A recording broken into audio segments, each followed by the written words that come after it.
Okay, we're back in this one. Quick unveiling Lazarus in Mark's Gospel. This is episode 2, Running with the Rich Young Ruler. Just a reminder, the focus of this series, we've observed that Lazarus is making cameo appearances in the Gospels, and that these appearances of Lazarus are more prominent in Mark than in any other of the synoptics.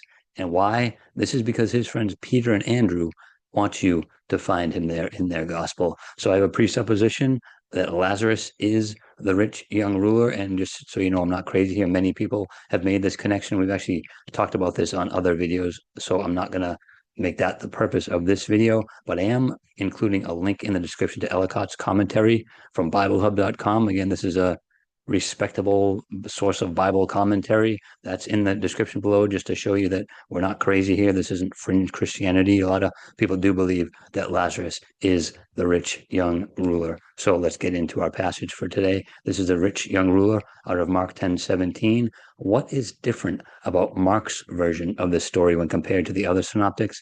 And how does Mark's version point to Lazarus more so than the other gospel accounts? So let's get right into the passage.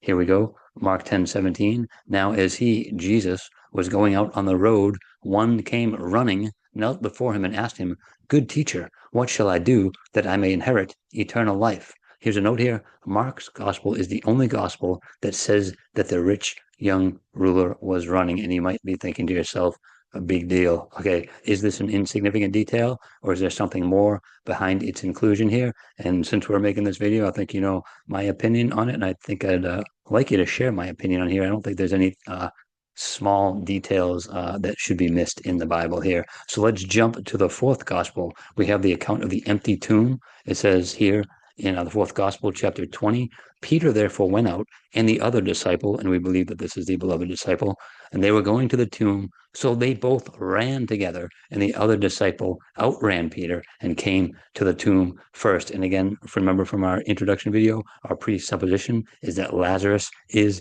the beloved disciple. So Peter and Lazarus ran together to the open tomb. So that picture that you're looking at on the right left side of the screen, that's not the Apostle John running with Peter. That's Lazarus running with Peter. So Peter and Andrew, they want us to connect the dots to find Lazarus in their version of the gospel, which we call the gospel according to Mark. And that was a real quick one today. I know we're going to see this in the future episodes as well, that this is what Peter and Andrew are doing. They want you to see their friend Lazarus here. So that's all I got today. Quick one. Look for future episodes. As always, any questions or comments, just let me know. And until next time, contend earnestly for the faith which was once for all delivered to the saints, and God bless.